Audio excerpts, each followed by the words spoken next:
Boa tarde, quarto ano, tudo bem? Bom, hoje na nossa aula de matemática nós vamos fazer a correção do livro de exercícios complementares, tá? Nas páginas 46 e 47, que eu dei aula passada. E também hoje nós vamos aprender sobre localização e deslocamento, tá? Então vamos começar pela correção da tarefa. Começando então pela correção da tarefa. No exercício 3, vocês tinham que ligar cada termo geométrico à sua descrição. Então, ó, segmento de reta. O que é o segmento de reta? São dois pontos unidos por uma linha reta com começo e fim. Lembra disso que eu falei? Segmento de reta, ele tem começo e ele tem um fim. Vai ter o ponto de começo e o ponto final dele, tá? Reta, um segmento de reta prolongado infinitamente para os dois lados. Então, a reta, ela vai ter, a gente não vai saber onde ela vai começar, a gente não sabe onde ela termina, né? Por quê? Vai ter dois pontos, ela vai passar por esses pontos e ela vai se prolongar, tá?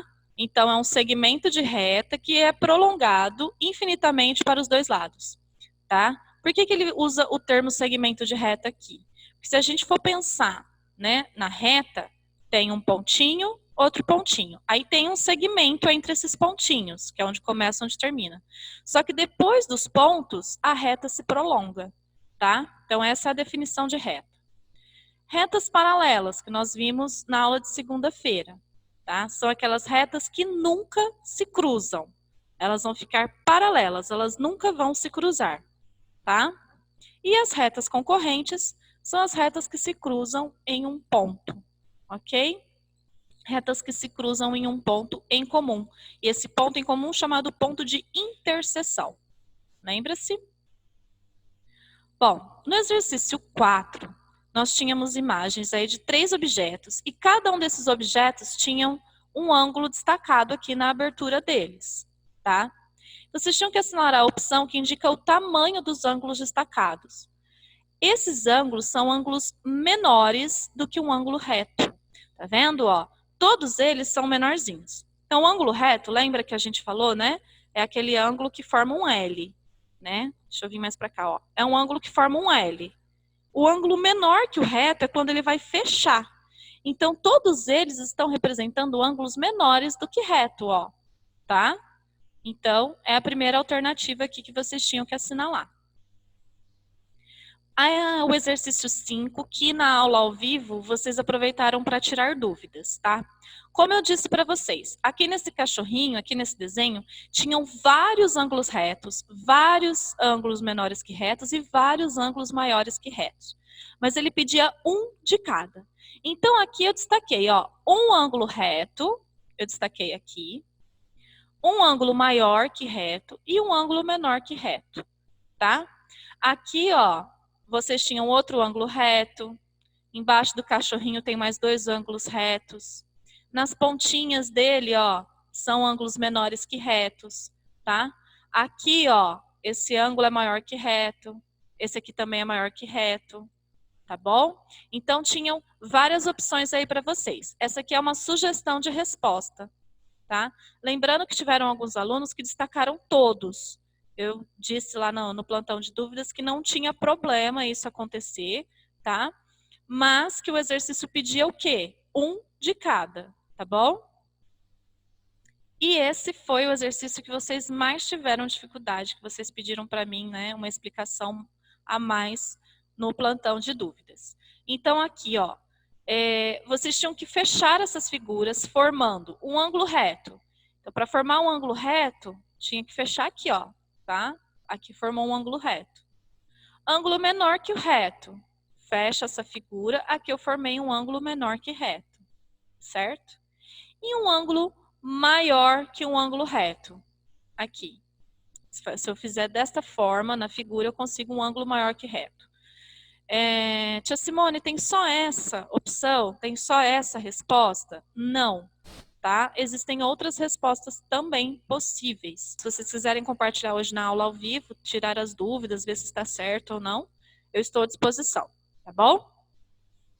Vamos então para a matéria de hoje. Hoje nós vamos falar então sobre localização e deslocamento. Por que é importante a gente aprender isso? Nós estamos estudando sobre retas paralelas e concorrentes. Nós vimos o quanto que a reta paralela e a reta concorrente está relacionada, né, com localização. Lembra que eu falei? Ah, eu preciso ir na rua Campos Sales. A rua Campos Sales, ela é paralela à rua Prudente de Moraes. Como que eu vou saber se ela vai cruzar ou se ela está do lado? Porque retas paralelas são assim. Então, se a Campos Sales está aqui, a Prudente de Moraes está aqui, ó. Elas são paralelas, elas não vão se cruzar. Porém, a rua São José cruza com a rua Campos Sales. Então, elas são concorrentes, porque elas se cruzam. Isso é importante a gente saber para poder se localizar. Quando a gente está perdido e pede informação, às vezes as pessoas vão falar dessa forma com a gente. Se a gente não entender o que é paralelo e concorrente, a gente não vai saber se localizar. Então, uma coisa a mais para a localização é o que o livro vai explicar para vocês agora. Então, para aprender um pouquinho a mais sobre localização, olha o que ele trouxe para a gente aqui na página 80. Né? Para se referir a trajetos, podemos usar diferentes representações gráficas, como plantas baixas, malhas quadriculadas e croquis de mapas. Vamos aprender cada um deles, tá? Começando pela planta baixa. Eu acredito que vocês já tenham visto isso aqui, tá? Em jornais, revistas, quando mostram um novo empreendimento, né, um novo apartamento aí ou uma nova casa que as pessoas querem construir, geralmente eles apresentam desta forma aqui. Isso aqui chama planta baixa, tá? Então, ó, Vilma e seus pais foram conhecer a cidade de Brasília e se hospedaram no Hotel Edros. Observe a planta baixa do hotel. Então, tá aqui a planta baixa. Ao chegar no Hotel Edros, Vilma e seus pais passaram no balcão da recepção para fazer o check-in, que é aquela entrada que a gente faz no hotel. Receberam a chave do quarto 7. Observe como a recepcionista explicou a localização do quarto para eles. Então, olha só, a recepção é aqui, tá? O quarto deles é esse aqui.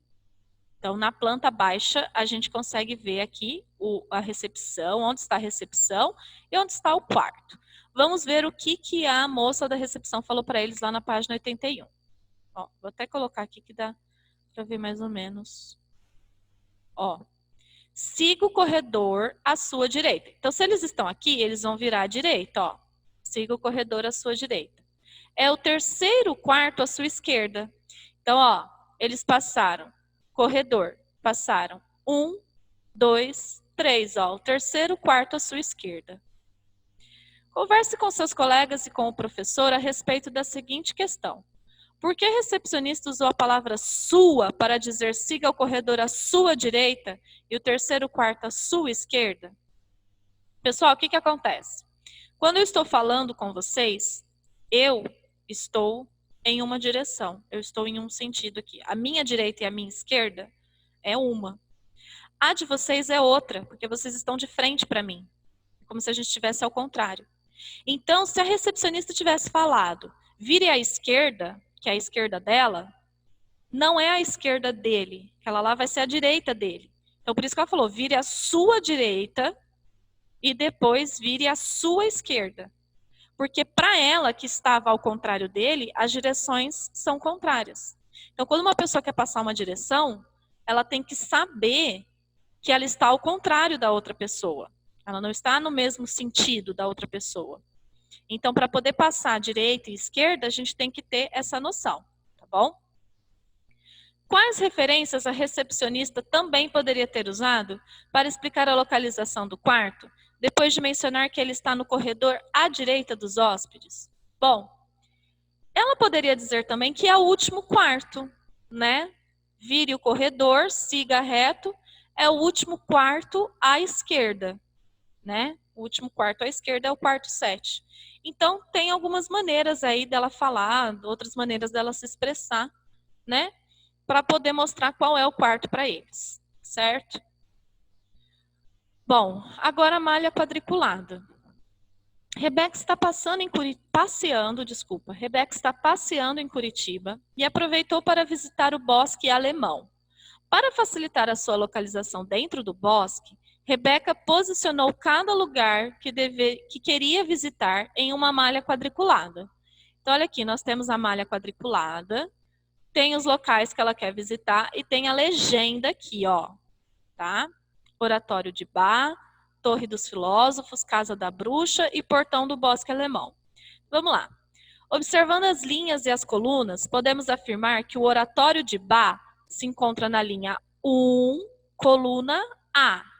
Portanto, podemos escrever sua posição como A1. Então, A1, nós temos aqui o Oratório de Bá.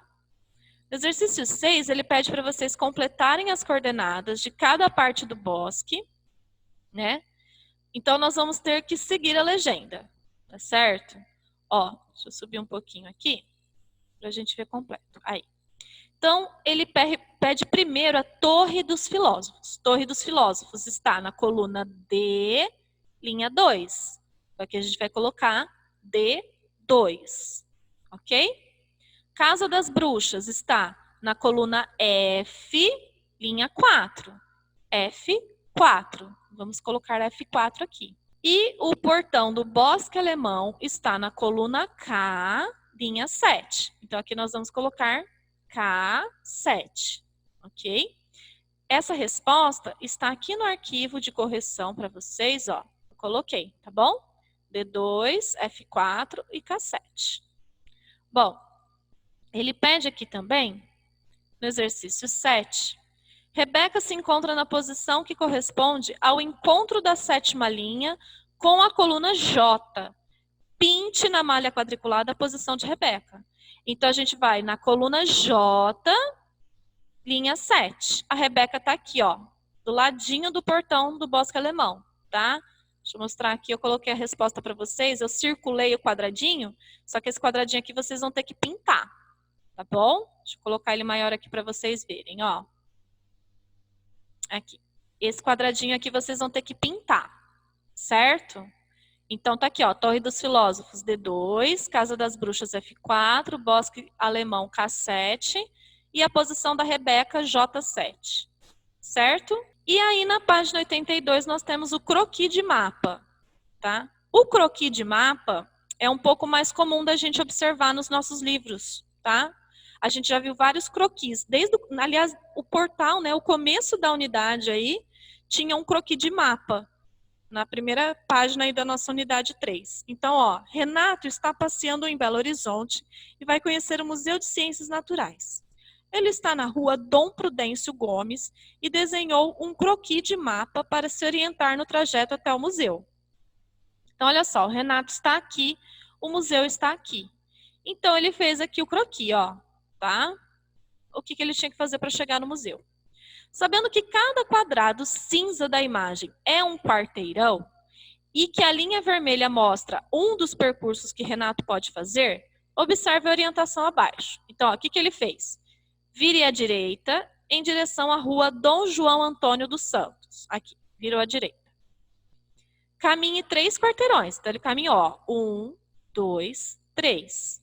Vire à esquerda na rua Dom José Gaspar. Aqui, virou à esquerda. Caminhe mais 2 quarteirões. 1, 2. O museu encontra-se à sua direita. À direita dele, tá? Porque a hora que ele vai andando aqui, esse lado virou a direita dele, tá? Bom, o que vai ser a tarefa de vocês? No exercício 8, vocês vão ter que descrever outro trajeto que o Renato pode fazer para chegar até o Museu de Ciências Naturais. Então, depois vocês vão comparar os 2 trajetos e responder qual é o trajeto mais curto. Pessoal, existem várias possibilidades do Renato chegar ao Museu de Ciências Naturais aqui. Vocês vão descrever uma, tá bom? Então, ele pode continuar reto, andar 3 quarteirões, virar à direita na rua Padre Rossini Cândido, andar mais 3 quarteirões, virar à esquerda e estar no museu. Né? Não, desculpa, se ele tiver aqui, ele vira à direita, está mais um quarteirão, ele está no museu. Então, por exemplo, esse caminho aqui que eu descrevi, ele fez um caminho mais longo.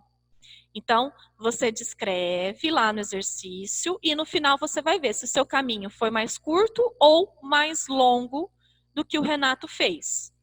Então, de novo, vocês vão descrever o caminho aqui e depois escrever qual é o trajeto mais curto, se é o do Renato ou se é o que você fez. Tá bom? Qualquer dúvida, estou à disposição no plantão de dúvidas hoje, tá? A gente vai conversar um pouquinho sobre esse exercício. E espero vocês na nossa próxima aula de matemática. Beijos e até a próxima.